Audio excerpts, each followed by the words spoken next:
Last December, I successfully passed the JLPT N3 exam, and on the 17th of March, I booked a retake of the N3 level in July. Why, you might ask? Well, I want to get a better score, but most importantly, I want to come to the exam and sit through it feeling like I know the material. I know these words, I know this grammar, and listening doesn't stress me out. Essentially, I want to put a thick full stop on intermediate Japanese this summer.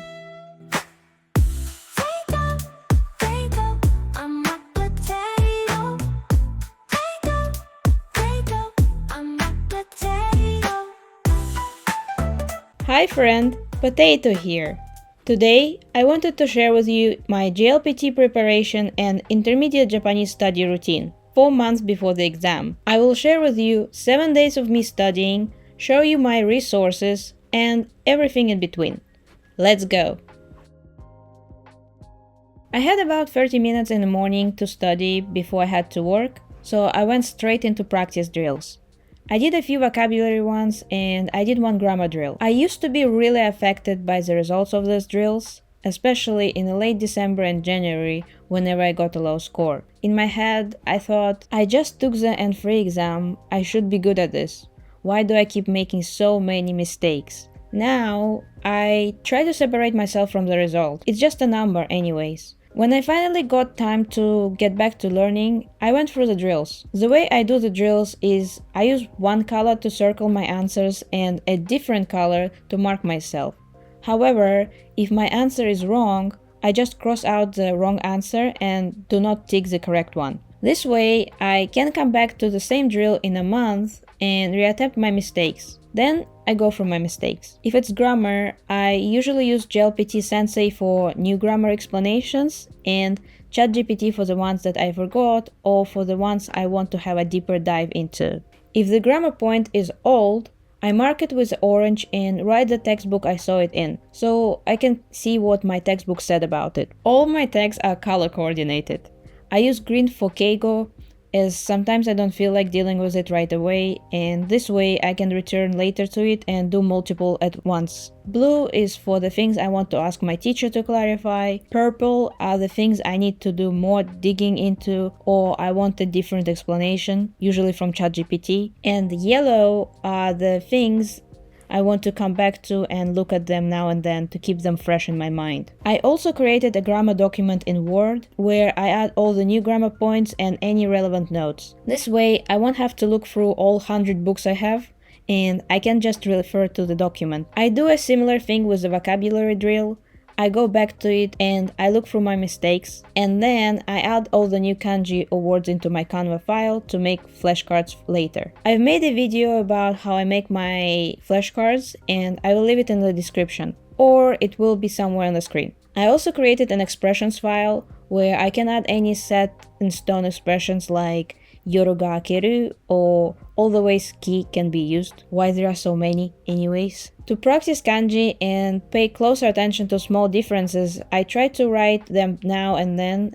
I'm not sure if it's actually working, but I think it's good to activate all possible memory mechanisms. On Monday evenings, I usually also meet up with my study buddy on Discord, and we talk about stuff and study in a very relaxed manner. I did a few listening questions and then went through the transcripts. I looked through some flashcards, and at the end, I reviewed a couple of grammar points from my grammar document. I usually pick out a few that I'm rusty on, or I pick two that are very similar, like nishitemo and toshitemo, and then I ask ChatGPT to give me detailed explanations with examples. After, I try to make my own sentences with the grammar points while incorporating as much of the new vocabulary as possible. All in all, on Monday, I spent 1 hour and 50 minutes studying Japanese. Let's have a closer look at the resources I mentioned.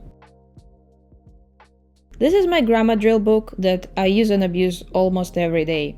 There are 3 types of questions about grammar on the JLPT exam, and there are 3 styles of practices in this book. In the first 23 practice tests, you need to choose the best grammar for the sentence. There are 15 practice tests for the second question type, where you need to arrange words into a sentence. And third practice type, There are 10 of these. They give you a short passage with blanks that you need to fill in with appropriate grammar or conjunctions. The book comes with a thick booklet that gives you correct answers as well as explanations. It tells you what grammar you should study as well as it gives a new example of how it is used. Also, it tells you other questions in the same book that are about this grammar. Quite neat. I really like this book, although the translations can be a bit robotic and not the most natural sounding. The vocabulary and kanji drill book has 5 types of questions, same as the exam. In the first one, you need to choose a correct reading for a kanji within a sentence. The second one is the opposite, where you need to choose a correct kanji for the reading. The third question, which apparently I suck the most in, you need to fill in the blank with the correct word. The fourth one asks you to choose a synonym for an underlined word in a sentence. And the last one, which is always a hit and miss with me, there are 10 practice tests where you are given a word and you need to choose a sentence where the word is used correctly. The answer booklet, again, gives you translations and a bit of explanations, which I have never read, if I am completely honest with you.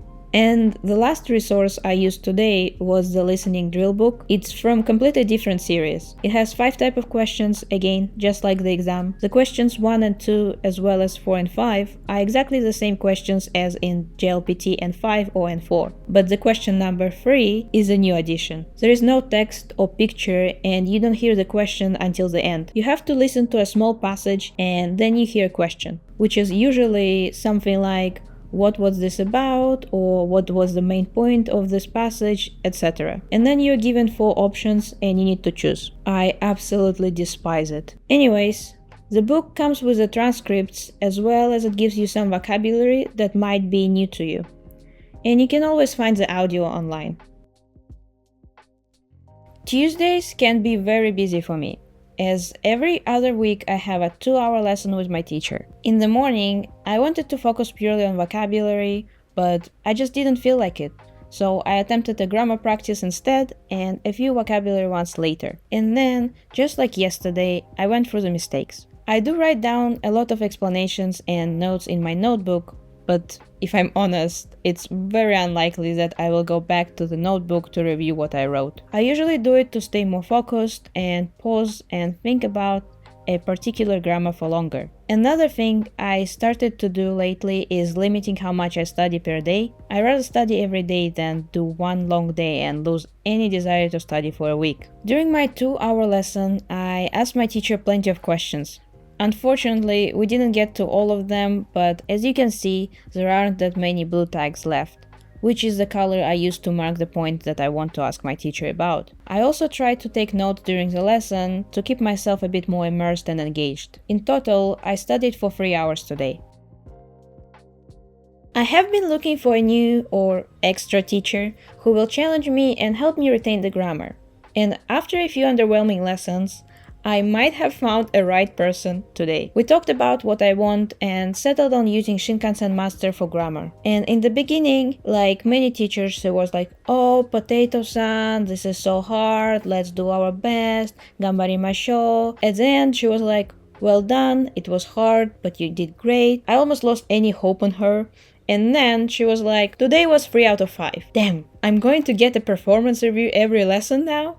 After a 45-minute lesson with her, I wanted to do a mock exam. I tried to do one a month, and after I come back from my vacation in April, I want to try to do one mock per week. I managed to get through vocabulary section and the grammar part before lunch. However, after lunch, I found it almost impossible to focus, so I skipped reading and decided to do listening in a random order. Obviously, not the best way to do things if I want to imitate the exam conditions, but the listening was painful as well. I was sure that I was gonna get a very bad result and be very upset about it, so I was thinking of giving up halfway through it. I also pressed a slow-mo instead of time-lapse when recording, so my phone died halfway through. Nevertheless, after I marked my exam, the result was way better than I expected, and also slightly above my previous mock exam. Honestly, I'm unsure if I got overall better at active and passive listening, or I'm just super lucky. I also made some new flashcards in the evening,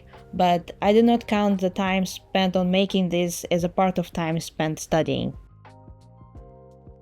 I think if you have ever tried preparing for JLPT before, you have already met this book series. Every one of these books is a bit different, and a lot of people dislike the listening one, me included, and there are mixed opinions on the reading and vocabulary books.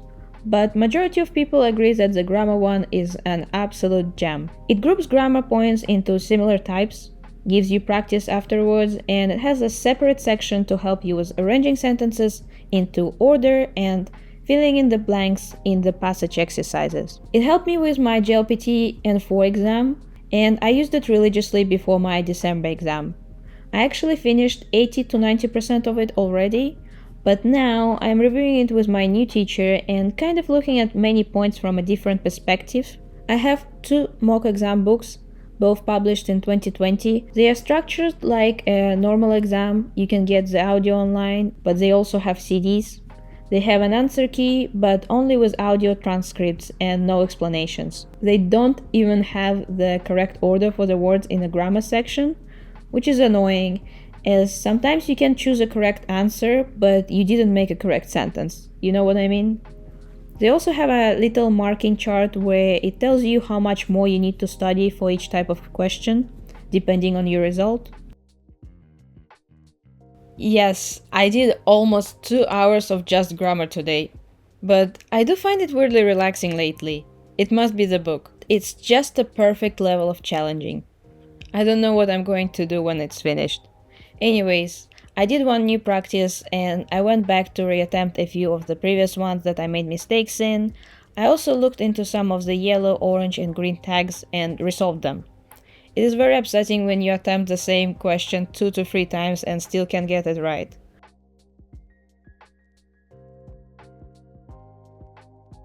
I mentioned that I use JLPT Sensei to look up the grammar points. It's a website where they organize all the grammar points by level, and then they give you a brief explanation, usage, as well as examples. It's very neat. 90% of the time I find their information sufficient. I also told you that I use ChatGPT a lot for grammar, and I wanted to tell you what kind of prompts I use. First, I ask Chat to translate and break down grammar of a sentence, and then I ask to dig deeper into the parts I don't understand. The second one is I give Chat one of my practice questions, I ask him to fill in the blanks and also give me its reasoning. And lastly, I like to ask Chat to explain to me similar grammar points and their nuances.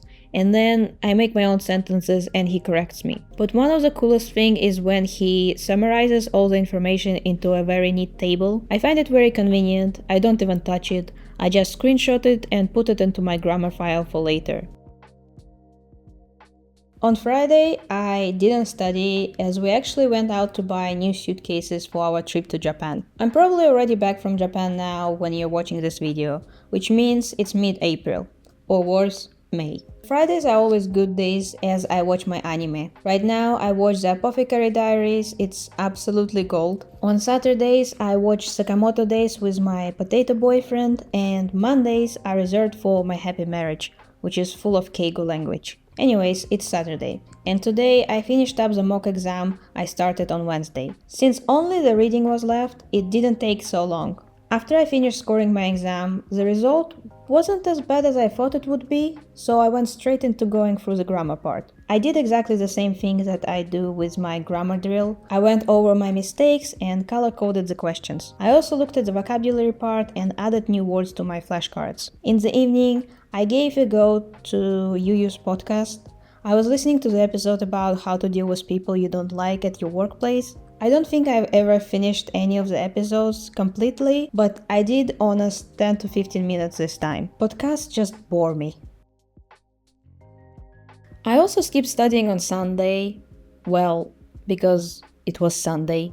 That's why I'm filming 2 more days to make this a 7-day study routine. I decided to kick off the week with Try and Free. I kind of went through half of it last year and then I gave up around the chapter 8 when Keigo was introduced. I feel like it's a nice book, but the exercises are too easy and none of the grammar sticks with me afterwards. Yet, I thought maybe I should review it before my exam in July to see how much I know and what I still need to revise or watch out for. I might try to do like a few chapters per week going forward. I also gave a try to the reading drill from the same series on Monday, and then I finished up the day by going over some flashcards. In the end, I spent 1 hour studying today, which isn't bad, but I felt like maybe a burnout is approaching me.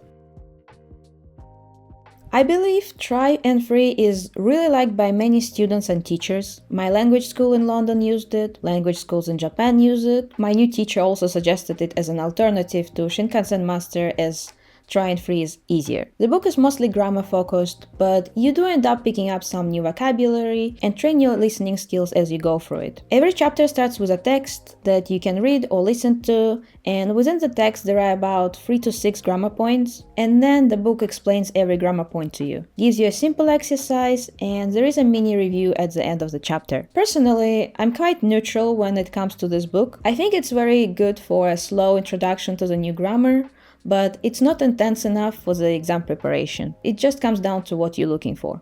Just like the vocabulary and grammar, I have a listening and reading drill from the same series. Unfortunately, reading and listening are in the same book. The amount of listening exercises is sufficient, in my opinion, but the reading is very limited. There are also practices in both sections that might improve your comprehension and skills overall, but have nothing to do with the JLPT exam style. Though, my biggest beef with this book is that although it says it comes with 2 CDs, I didn't get any, and I can't access the website where they hide the audio for listening, unless I use a Japanese VPN. All in all, I guess I do not recommend this one. On Tuesday, it became very clear to me that I overwhelmed myself last week, and I might be going through a little tiny teeny beeny burnout. Or maybe I just hate Try and Free book. Today I only spent 35 minutes just to finish up the first chapter of Try and Free. For me, I believe the best ratio of studying and not studying is limiting myself to 1 hour a day and letting myself study more on some days, but then also having some days off. Actually, limiting myself has been working great to reduce my I want to do so much but I don't have enough time anxiety. As regardless of how much I've done, when alarm goes off after 1 hour, I put everything down and switch to other tasks I need to do today, while my Japanese books can take a rest until tomorrow. And there you have it, a 7-day intermediate level study routine with a heavy focus on grammar, ahead of me trying to get a better score on my JLPT exam this July. Are you planning to take a JLPT exam this July, or are you waiting for December? Maybe you're taking some other language test this year. Whatever it is, please leave me your one best tip for exam preparation and taking in the comments. I'm very curious. Leave a like, subscribe, and I see you soon. Bye!